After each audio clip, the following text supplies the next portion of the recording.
Welcome to Undisputed, live from Los Angeles. I'm Joy Taylor, here with Skip Bayless and Shannon Sharp. Good morning, guys. Happy Friday. Good morning, Joe. How are you today? That's nice. That's a lovely dress. Thank you. Tell me when it's over, man. I mean, come on, Tell Skip. me when the show's Good morning, First of all, Skip. Skip, that's unnecessary now. I don't know. Where did all that come Skip from? doesn't have to butter me up, you know. Joy, how are you? I'm good. How are you, Skip? Excuse me. I'm sorry. Hi, Shannon. How you doing? I'm about to find out. Yeah, let's get started. Let's start with last night's game. The Packers blew out the Bears 35-14 at Lambeau behind 4 touchdown passes by Aaron Rodgers. But one of the biggest stories took place before the game. Earlier this week, Packers players sent out a statement asking fans at the game to join them in linking arms during the anthem. But reportedly, only small groups of fans joined in the stands. Rodgers talked about it after the game. Let's take a listen. It was an invitation to join us. Beauty is it's a free country, so they can choose to do it or not. The messaging of this, unfortunately, needs to continue to be redirected, I think. It's never been about the national anthem. It's never been about the military.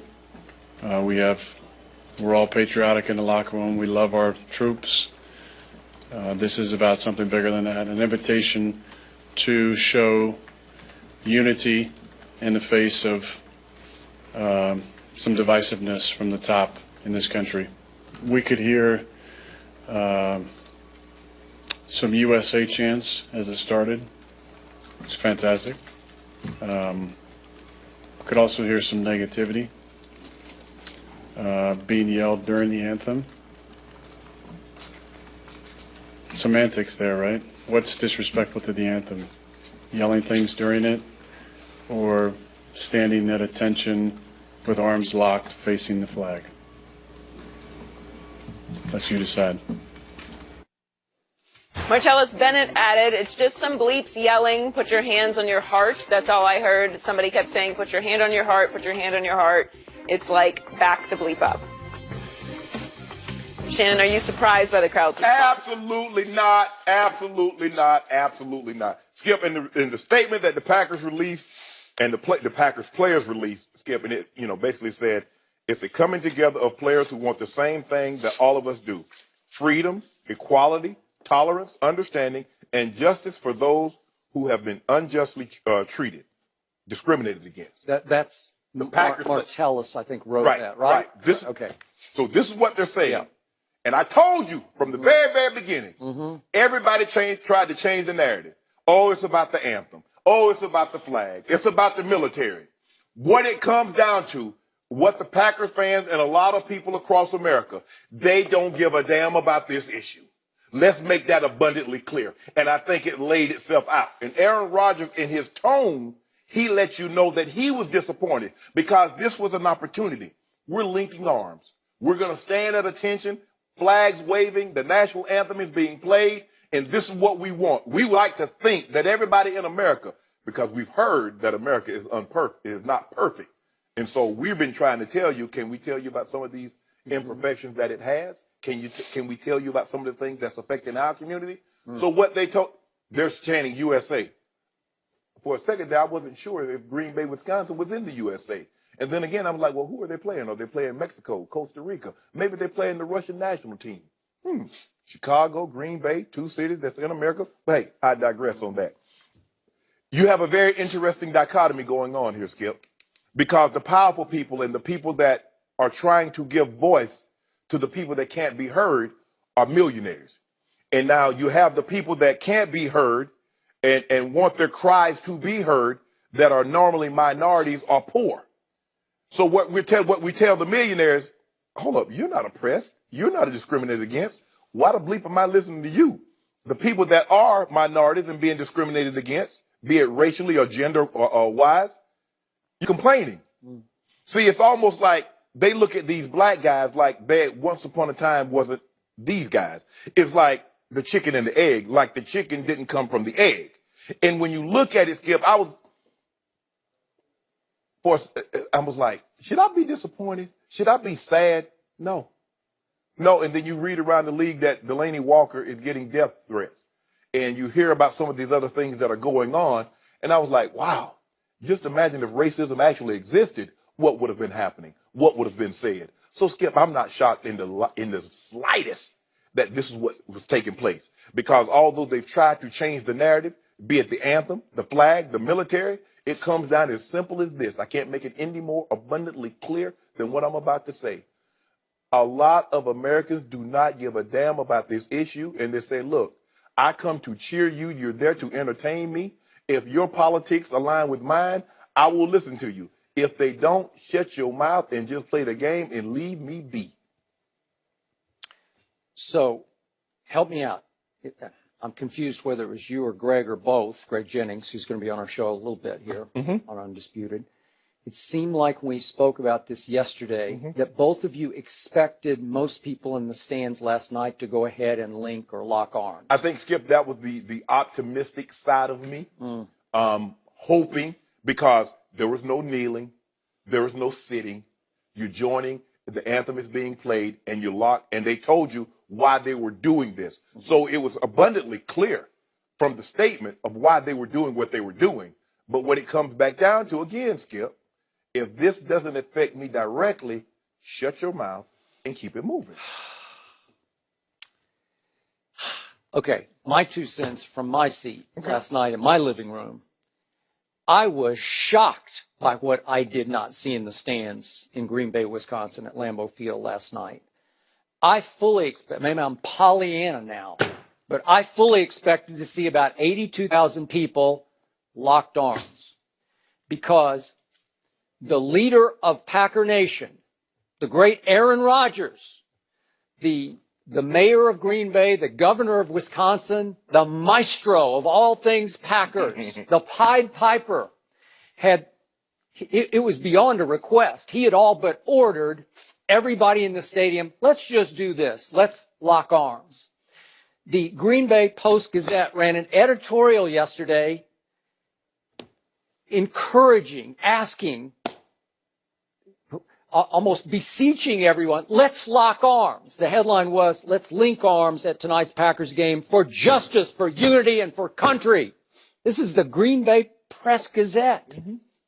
And I'm thinking, this will be nice to see. This will be, dare I say, heartwarming, because Packer Nation loves its Packers as much as any nation loves this team, because it's a little small market team in the heartland, and they fight for their team because their team is all they really have in that little region. It also includes Milwaukee. But I was stunned to see vast portions, again, I hope I'm not overreacting, or we're not overreacting off what we can and can't see on television, but I saw vast portions of the stadium in which people were just standing alone with hand over heart, no locked arms. Right. I saw some Packer fans going so far as to go beyond hand over heart. They were saluting the flag, almost like they were rebelling against the request to lock arms. Right. Saluting the flag. What? And then we heard Aaron, we heard what Martella said, that there were chants of USA. Is that a good thing or a bad thing? Is that like a rebellious chant, like we're still fighting for USA, USA? And it was probably just one guy yelling down from a fairly nearby seat to the bench area, put your hand over your heart. And Martella says, back up. Right. Wow, I just didn't see this one coming. So it enlightened me. I'm not saying in a positive way, but just enlightened me to the bottom line. I mentioned yesterday, Donald Trump during the election did win the state of Wisconsin. Right. And it felt like he won again last night. That's how it came across. Or maybe I go bigger picture. Maybe heartland patriotism won last night. That's what was on display. And then we had all the mixed messages. You want to talk about mixed messages. We had all day yesterday. Aaron Rodgers usually leaves for Packer fans like a treasure hunt, a few tickets that they can go find. But he made it clear. He tweeted yesterday, today I'm giving my tickets to police in Green Bay. Okay, is it a mixed message? What? Because the original protest was about police brutality against black people. So now Aaron, the white quarterback of the Packers, is giving tickets to the police, and it's like, what? And then Tracy Wolfson on CBS made a strong point before the game last night. Aaron Rodgers wants it told through, through the CBS crew. He wanted us to know this is not a protest tonight. It's just a show of unity. Okay. So which is it? Because it is kind of a protest. You're still behind your black brothers on the team who are protesting, right? Right. So I'm starting to lose message here. And finally, I get to the whole idea of the national anthem. And this is where I may have lost my connection with you. Because I keep hearing black players say, it's not about the flag. But time out. It was about the flag from the start. What was Colin Kaepernick's first message to everybody? I'm paraphrasing slightly, but help me out. I think I got it right. He said, I cannot honor the flag that represents a country that will not treat me equally. Correct? Correct. Okay, so it is about the anthem and the flag. And he is going to kneel or sit originally for the national anthem. And it's powerful because you've told me from the start that protests are designed to make people uncomfortable. Absolutely. Okay, so what's the quickest, strongest, fastest way to make white people uncomfortable is if a black man sits or kneels for the national anthem. Okay? If he's doing anything during the national anthem, other than standing at attention, it would be viewed as disrespectful, and media will ask you, why were you doing this during the playing of the national anthem? Okay. And that was his end to tell them why. Okay, so I told you from the first day of Undisputed, September 6th of a year ago. Yes. I said I cringed when Colin did it, but maybe I don't fit the usual white mold. But I told you my ears remained open for him to speak.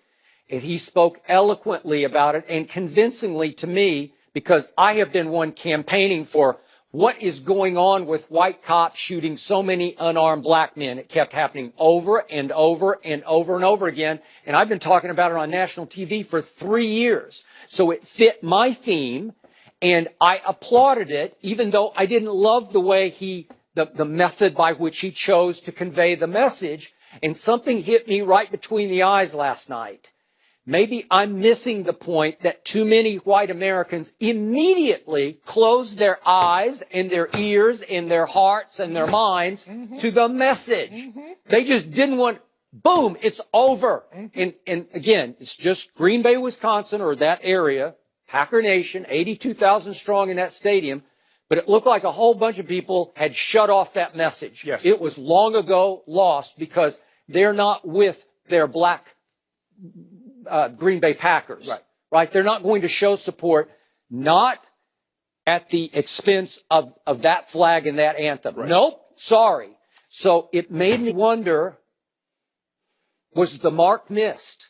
Was it the wrong way to protest? Did it? Because I keep telling you, I think Colin Kaepernick had national impact, but I don't have any scientific data. I'm just going off my gut feeling and my own instincts. Can I ask you a question, Skip? Who's protesting cancer?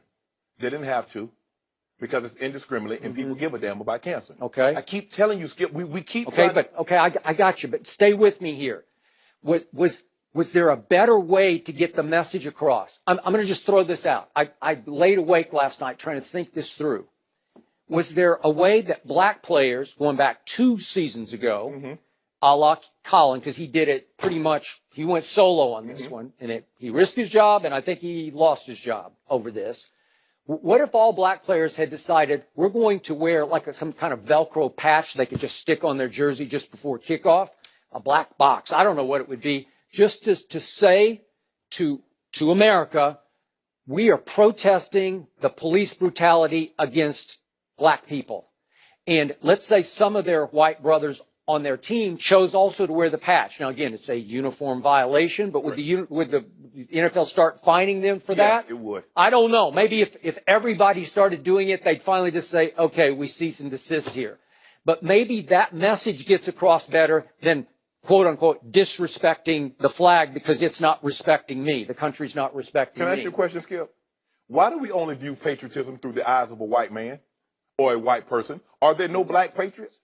There are lots of, I would hope. There is an incident that happened at the Air Force Academy Preparatory School. 5 guys that getting this, it prepares you to go to the Air Force Academy. They're getting ready to be patriots. Can you tell, do you know what was written on the whiteboard? Okay, go ahead. Go ahead. Go ahead, Skip. No, I'm just losing, like, answer my question first. See, did he choose the wrong way? No, those people voted no last night. Why we got to choose a way? Why do we have to protest something that shouldn't be going on anyway? Why do we have to protest? I'm just talking about effectiveness of protest, because I'm with the protest. I wonder if it missed the mark because of the way the message was chosen to be conveyed. Skip, they could have, the black players could have said, we're giving out $1,000 to anybody that come to the rally to hear us talk about police brutality. And most of white America is not showing up because they don't give a damn, Skip. Stop trying to give people the benefit of the doubt when you know it's not. Okay, I'm not giving them, I'm just saying what I saw last night. I was shocked by that. Why were you shocked? They rejected, man. They reject the fact they don't. Ask whole white America. Most white America say things are great because things are great for them because they get viewed differently. White people in America are treated differently, Skip. Minorities are treated differently. Remember what Martellus and Lance Kendrick said after that statement was written? They said, we want to force everybody in the stands to choose. Yes. To take a side. You said it's time to take a side. Everybody has to.